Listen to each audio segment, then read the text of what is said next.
Podemos começar? Podemos? Sim. Então vamos começar a nossa revisão para a prova bimestral. Qual vai ser a temática de hoje? Nós revemos os principais pontos trabalhados durante essas 11 aulas. Nós tivemos 11 aulas para trabalhar essas questões de fisiologia. E nessa aula eu vou revisar para vocês, ok?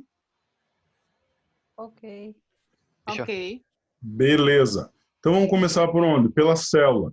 Eu queria ver com vocês aqui, ó, um outro esqueminha para a gente trabalhar, que vai ser esse aqui, ó.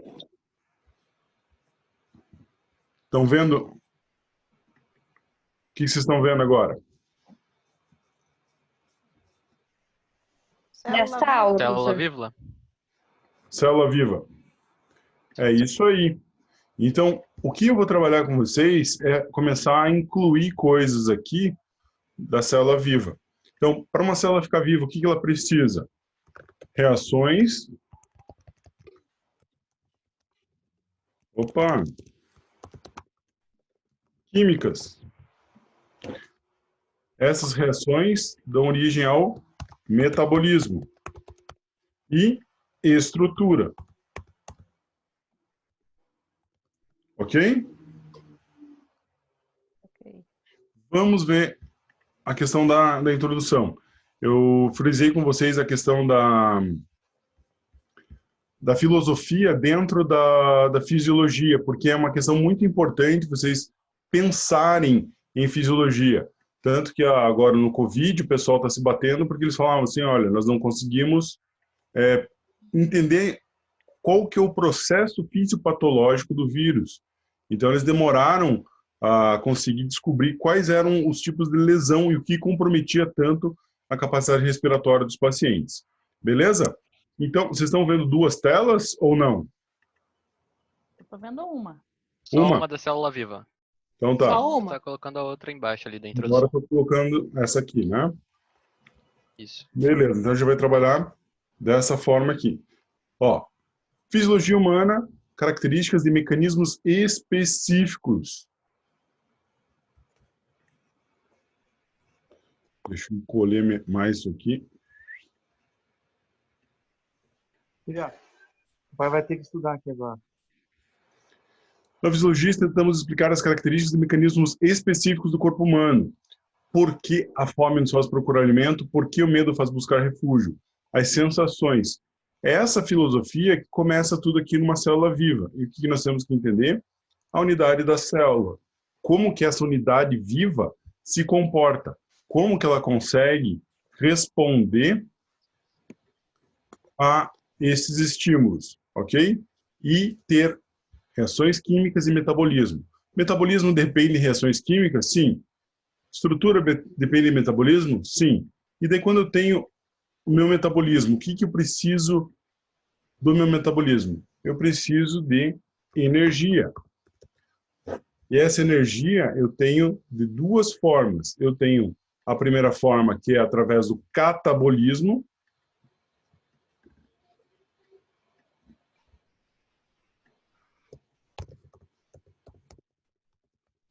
e do anabolismo. Ok? E como que ela obtém energia? A maioria das células obtém energia por reação com oxidação dos carboidratos, gorduras e proteínas. Isso libera a energia na forma de Quem que paga a luz dele? ATP. Ok? Para acontecer essas reações químicas de forma rápida, isso precisa ser preciso e rápido. Então, isso precisa ser catalisado. Quem que é o nosso catalisador ideal, que está presente em todas as reações do metabolismo? A nossa enzima. O que é uma enzima? É uma proteína funcional.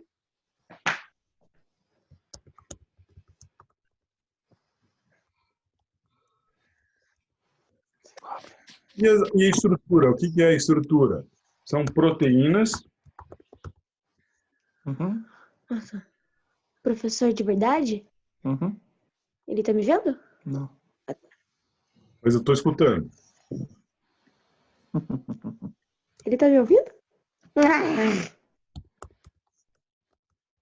Proteínas, lipídios e carboidratos. Essas três moléculas aqui, associadas a uma molécula que codifica todas elas, que são os ácidos nucleicos, permitem a construção da célula e a sua função. Ok? Então, essa estrutura faz isso funcionar. Como que o metabolismo funciona? Através de reações químicas catalisadas por enzimas.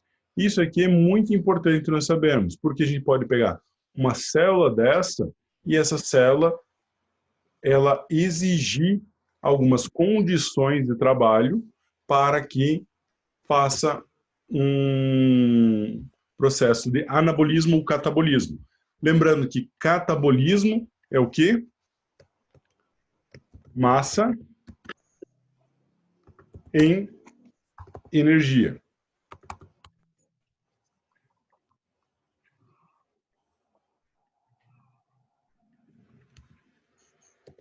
E anabolismo? Energia em massa. Isso mesmo. Quando eu falo massa, não é carboidrato, não é pão, não é macarrão. É alguma coisa, uma substância que eu possa pesar, que eu possa obter alguma coisa. Beleza? Então, massa é a respeito da estrutura. E essa organização estrutural da célula faz com que isso aconteça desenvolvendo as características de cada célula. Por exemplo, se uma célula é responsável por fazer uma contração do músculo liso, uma contração do músculo esquelético, do miocárdio, fazer a troca de gases, fazer absorção de gordura, liberação de enzimas, liberação de hormônios. Então, tem várias formas de você trabalhar a célula viva, o metabolismo, adaptando ela. Quem é responsável por fazer isso são as mitocôndrias, desculpe, são as organelas. Dentre elas, a principal organela é a mitocôndria, ok? Então, aqui eu vou puxar uma outra flechinha a respeito das organelas. O que são as organelas? São as estruturas da célula que fazem com que isso aconteça. E dentro dessas organelas, eu tenho mitocôndria, que faz o metabolismo energético. A mitocôndria ela é responsável por boa parte do ATP. Depois eu tenho complexo de Golgi e o retículo endoplasmático rugoso e liso, síntese das proteínas.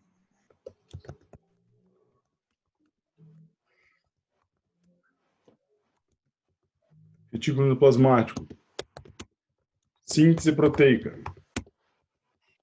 Ah, professor, mas lá no livro eles dizem que o retículo endoplasmático rugoso faz proteína e o retículo endoplasmático liso faz as vesículas e as especializações de membrana. Sim, é verdade. Como eu falei para vocês, nós vamos trabalhar o principal ponto dessa aula. Então, o que interessa para nós é essa estrutura. O básico aqui. Eu tenho outra estrutura que é muito importante, que é o núcleo. No núcleo, eu tenho todo codificado o código que faz com que essa estrutura seja montada e fique funcional. Lembrando que a funcionalidade do metabolismo depende de reações químicas. Inclusive, a gente pode deslocar reações químicas e fazer se relacionar com o metabolismo. Beleza? Entenderam o que eu fiz? Sim. Ótimo. E agora, a minha estrutura celular, ela é composta por isso aqui, mas na verdade ela é a base das organelas que fazem as funções. E é isso que vocês precisam saber. Lembrando do metabolismo, que ingestão de partículas pela célula acontece ou por pinocitose, que basicamente, resumindo, é uma absorção de líquidos, vesículas líquidas ao redor da célula, e fagocitose, que são a inclusão de partículas maiores e partículas mais sólidas, inclusive organismos vivos como bactérias, que são as células fagocíticas que fazem esse processo de fagocitose para ver processamento e depois apresentação dos antígenos às células imunes, ok? Transporte de membrana, ixi, ficou em branco aqui, mas transporte de membrana eu tenho as substâncias que são lipossolúveis e as substâncias que não são lipossolúveis. Lembrando o que é o principal de diferente entre as moléculas. Moléculas lipossolúveis têm características apolares e moléculas que não conseguem fazer uma interação com a membrana plasmática, elas são moléculas polares. Então, elas não são lipossolúveis, ok? Lembram disso? E onde que entra isso? Agora entra no metabolismo. O que a gente quer saber do metabolismo? Qual função eu quero para a célula? E daí eu tenho diversas funções. O que nós vimos de função de célula até agora?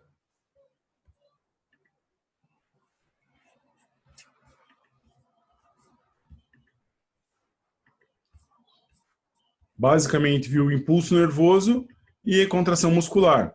E começou a ver a questão do controle fisiológico da circulação. Ok? O que eu vou cobrar de vocês na prova é isso. Então, qual a função? Vou colocar 3 funções aqui. Primeira função que eu vou discutir é a função de impulso nervoso.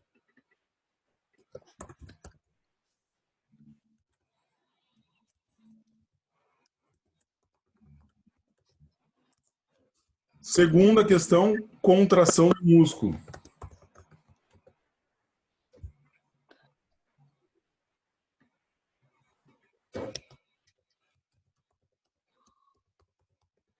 Pessoal, se ficar muito pequeno para vocês lerem, vocês avisam. Isso aí o senhor vai postar depois, né? Sim, vou mandar para vocês em forma de PDF, porque não tem outra forma de eu mandar, ok? Tá bom. Então, impulso nervoso nada mais é do que transmissão de sinal. E para entender da transmissão de sinal,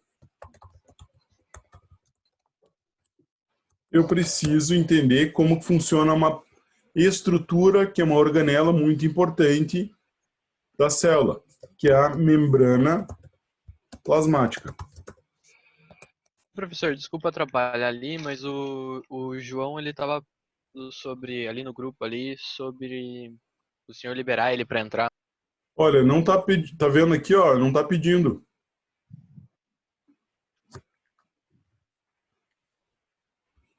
Eu liberei, ó. Só o Asus.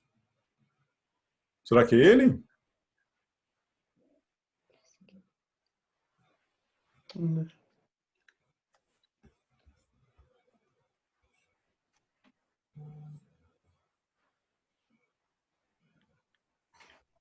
Ó, só ele pedir de novo que eu libero aqui, mas não tem nenhum pedido de liberação. Beleza? Fechou. Daí eu aviso daí qualquer coisa, tá? Então tá. Eu tenho as organelas. Essas organelas, a membrana plasmática é muito importante, porque ela que permite a permeabilidade e pode fazer com que o impulso nervoso aconteça. Esse impulso nervoso acontece por polarização e despolarização. Lembrando que a membrana fica polarizada e se despolariza quando há troca de íons. Como que acontece essa troca de íons? Ou por difusão facilitada, ou então por ação de proteínas canais. Essas proteínas canais, elas fazem o influxo aumentar ou diminuir de determinadas substâncias, principalmente os íons sódio e potássio. Ok? Então, anotem isso aqui, ó. Membrana plasmática, ela faz a interface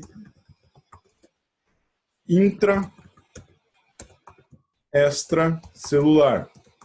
Essa interface intra-extracelular, ela acontece de 2 formas. A primeira forma é a forma com que você estão vendo aqui, ó, que é difusão facilitada. E daí, quando que eu tenho uma difusão facilitada? Ou eu tenho uma proteína canal, ou eu tenho uma polaridade da molécula. E daí você tem osmolaridade a favor ou contra. E você pode fazer o transporte de membrana. E daí eu tenho a outra característica aqui, ó, que é o transporte ativo de membrana. Beleza? Difusão facilitada. Quais são as características que tem que ter? Ou a molécula tem que ser apolar, ou eu tenho que ter uma proteína facilitadora.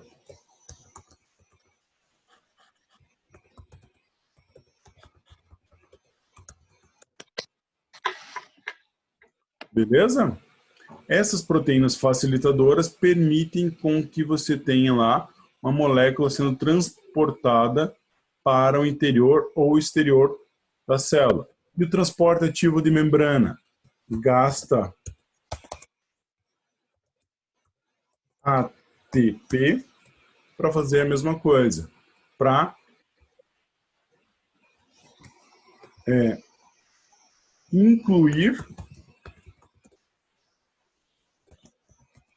equilibrar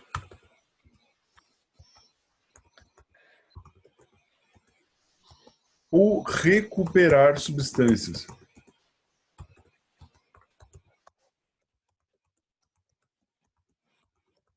Pela membrana.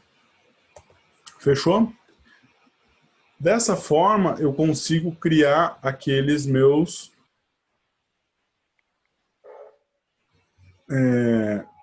minhas polarizações. Então, eu tenho lá a polarização, potencial de difusão através da membrana nervosa causa a difusão de íons potássio de dentro para fora, que gera aqueles menos 90 milivolts. Esses menos 90 milivolts, eles podem ser enviados através do sinal quando você tem uma despolarização de membrana. Então, as membranas ficam no estado polarizado e passam o impulso nervoso através da polarização. Então, o potencial de repouso das membranas nervosas é de menos 90 milivolts. E quando você tem lá um disparo desse impulso nervoso, ele fica 90 milivolts positivo e volta a ser repolarizado. Então você tem lá uma despolarização e repolarização. Isso acontece de forma muito rápida. Isso que vocês têm que saber. Transporte ativo dos íons sódio e potássio. Todas as membranas celulares têm bomba de sódio e potássio. Então onde que eu coloco a bomba de sódio e potássio? Gasta ATP, inclui e equilibra substâncias pela membrana. Você tem lá bomba sódio e potássio. Não. Não, deixa. Ok? Bomba sódio e potássio é ela que faz com que você tenha esse equilíbrio e faça essa polarização. E através dessa polarização você tem o impulso nervoso. Então, polarização barra despolarização. E isso resulta no impulso nervoso.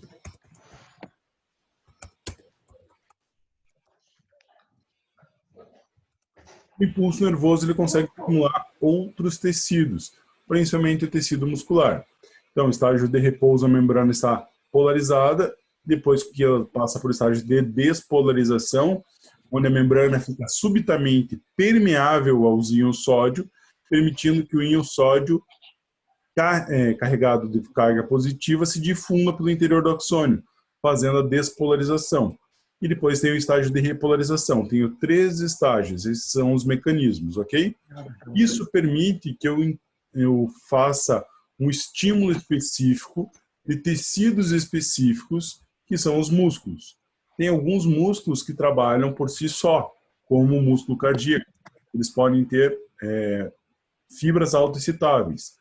Outros, como o músculo esquelético, têm placas motoras, que nada mais são do que receptores de impulso nervoso para trabalhar quando precisa. E o músculo liso, que funciona de forma independente, porém conectado. Um exemplo é a digestão. Quando eu faço a ingestão de alimentos sólidos, eu preciso que o músculo liso do aparelho digestivo se mova para mover o alimento, fazendo as ações de peristaltismo, ok? Também o músculo liso pode controlar nossa pressão arterial, principalmente pela contração e relaxamento das artérias, porque as artérias têm parede de músculo liso. Como que isso acontece? Polarização e despolarização através não de impulso nervoso, mas através de estímulo de outras substâncias que geram impulso nervoso e fazem com que funcione a bomba só de potássio, voltando para cá. Então, tudo isso aqui, ó, volta a ser. Então, eu posso pegar transmissão de sinal e ligar ele até onde? Onde que vocês acham que fica melhor? Polarização, despolarização ou impulso nervoso? Impulso nervoso. Muito bem, muito bem. Ok? Então, eu tenho todo esse processo para fazer isso. Agora, eu preciso saber da contração muscular. Do que é contração muscular? Depende do impulso nervoso. E o que a contração muscular faz? As etapas da contração. Primeiro, recebe os potenciais de ação, recebe acetilcolina, e a acetilcolina abre os canais de sódio e potássio, fazendo a despolarização. Então, elas permitem. Depois que elas fazem isso, elas têm o potencial de ação aumentado pelos íons cálcio, onde fazem a atração da actina miosina, tendo a contração. Então, vamos explicar melhor isso aqui, ó. Contração muscular. Ó, depende do quê? Vão fazendo comigo aqui, ó. Primeira coisa, potencial de ação do sistema nervoso. Depois, cada terminação do nervo secreta uma quantidade de acetilcolina. Então, eu preciso de acetilcolina. Aonde que a acetilcolina vai atuar?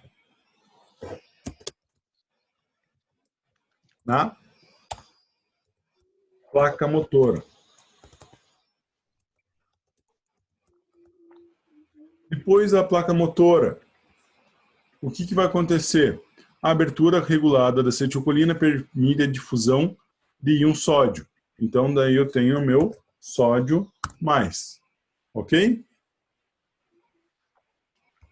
Então, o que está acontecendo com o sódio? O sódio está entrando e saindo da célula. Puxa, vamos ver aqui.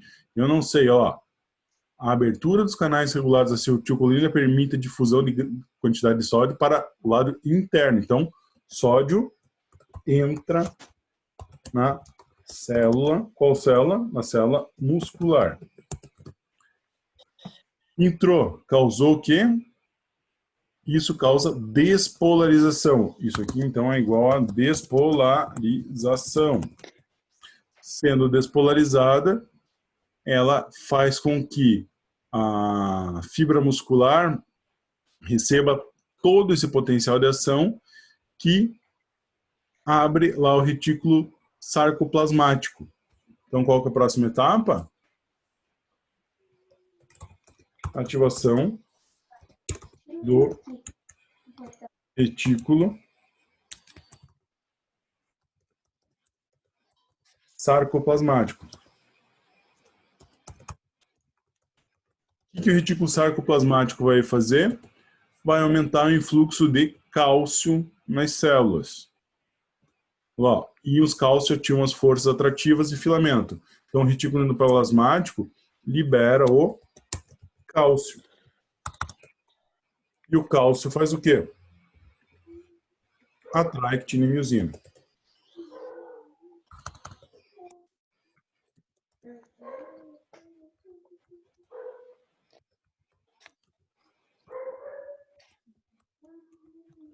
Acontece isso em todos os músculos?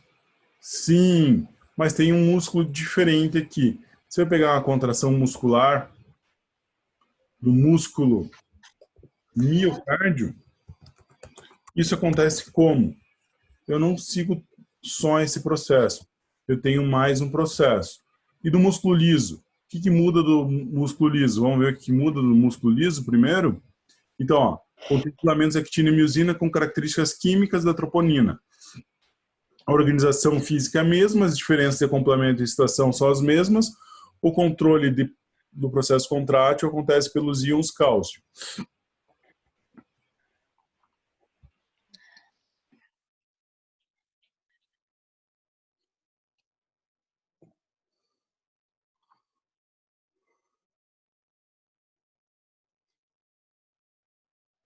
Deu um gap aqui, pessoal, só um pouquinho. Só que quem controla isso dos íons cálcio, então a partir dos íons cálcio, eu posso mudar aqui do meu músculo liso. Então vamos colocar aqui, ó. Opa.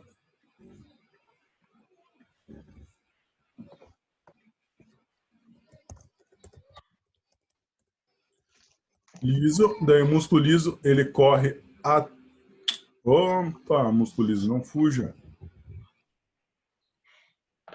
Ele faz uma relação direta até aqui, ó. E daqui o que muda? Muda que eu tenho a calmodulina. Então eu vou colocar músculo liso tem calmodulina. O que calmodulina faz? Calmodulina cálcio se une a miosina actina, fazendo a ação de contração. Então qual que vai ser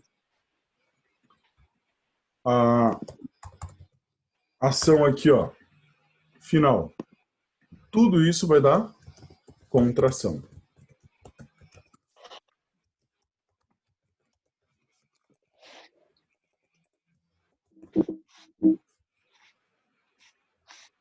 Já mandou outro convite.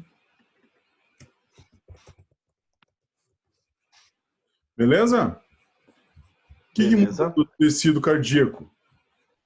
Só que você vai ter, em vez de actina-miosina, você vai ter, além disso, dessa função do retículo sarcoplasmático, você tem as bombas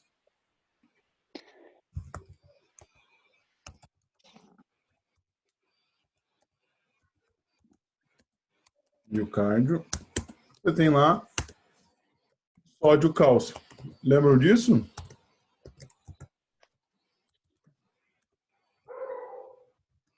Controle da contração.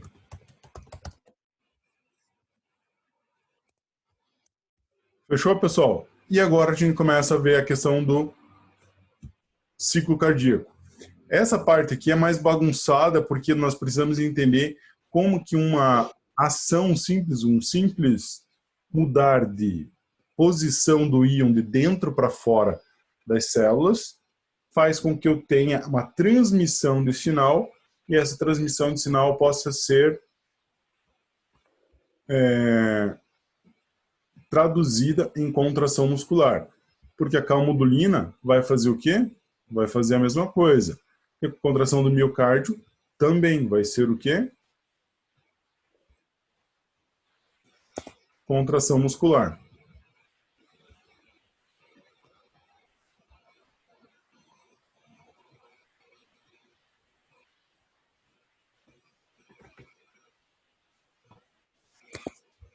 Tá teimoso aqui a flechinha.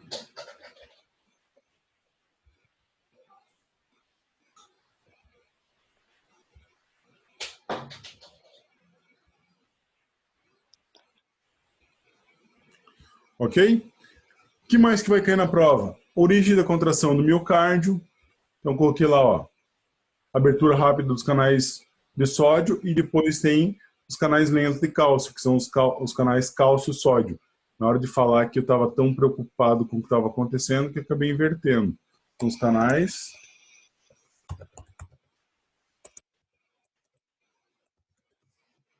cálcio, sódio. E eles que vão fazer com que tenha uma contração mais forte e mais coordenada do músculo miocárdio, fazendo com que o batimento cardíaco fique regular. Beleza? Dúvidas até aqui, e daí eu faço um intervalo e já mando um novo convite para vocês para nós continuarmos a revisão. Pessoal, dúvidas? O meu tá tudo certo aqui, professor. Áudio e vídeo, ok. Não, mas dúvida a respeito disso aqui, ó.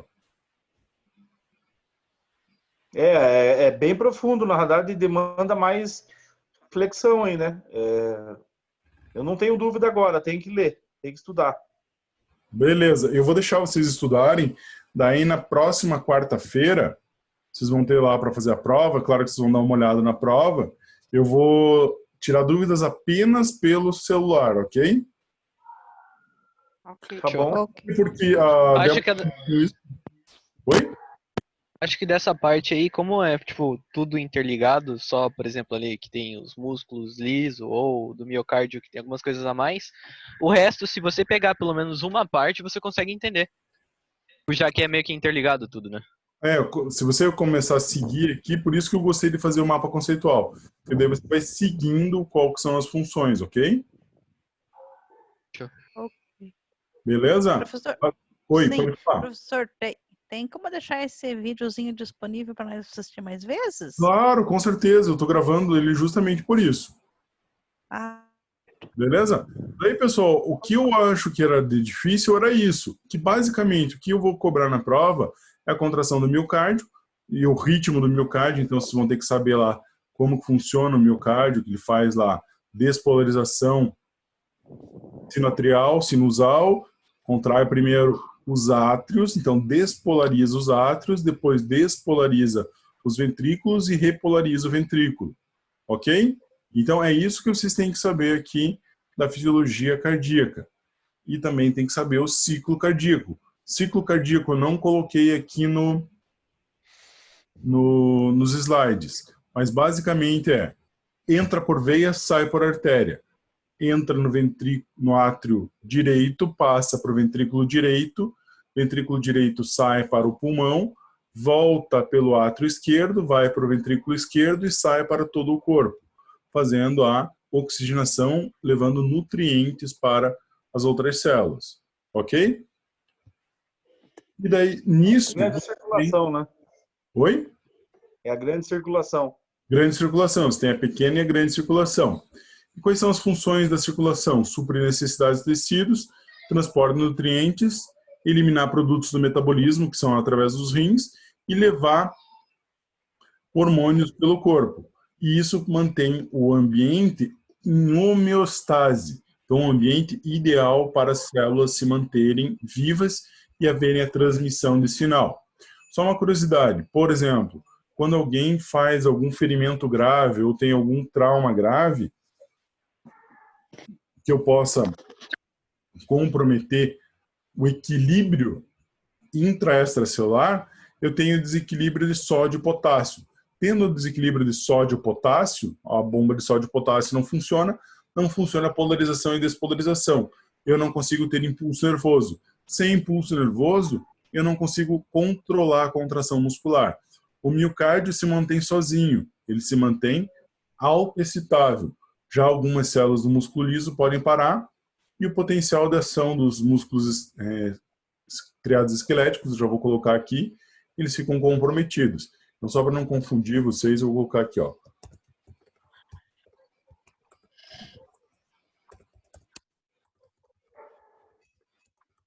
Mas essa, digamos assim, esse desequilíbrio da homeostase, ele não é, tipo, permanente, né? Se a pessoa conseguir se recuperar desse corte, por assim dizer, as coisas conseguem voltar ao normal lá na frente, ou deixa sequela. Não, se você recuperar o equilíbrio eletrolítico de sódio e potássio, você recupera o impulso nervoso. Agora, pode deixar sequela dependendo do tecido que for afetado, por exemplo, tecido nervoso, e do tempo que você demorou para reequilibrar essa situação. Então, questões de desnutrição, desidratação, impactam diretamente nessa questão do impulso nervoso. Entendi. Beleza?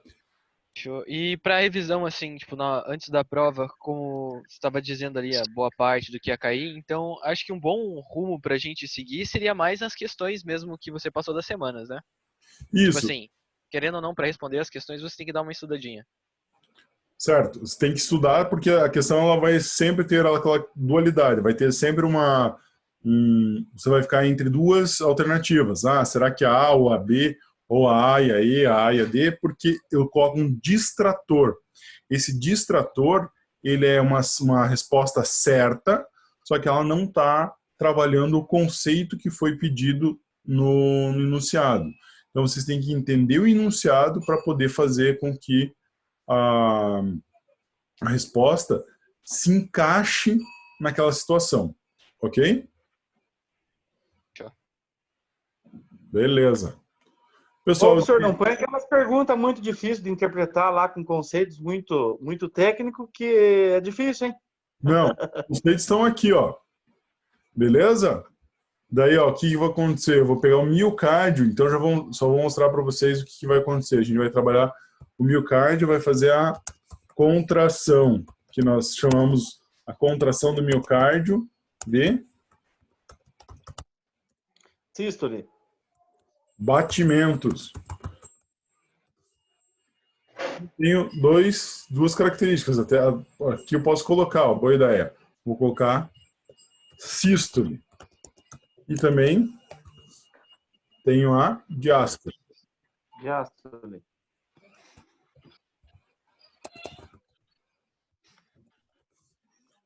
Na sístole, eu tenho todo esse processo. E isso aqui faz com que faça o fluxo do sangue. O fluxo do sangue controla a circulação. Então, ó, o que vai fazer isso aqui? Fluxo sanguíneo.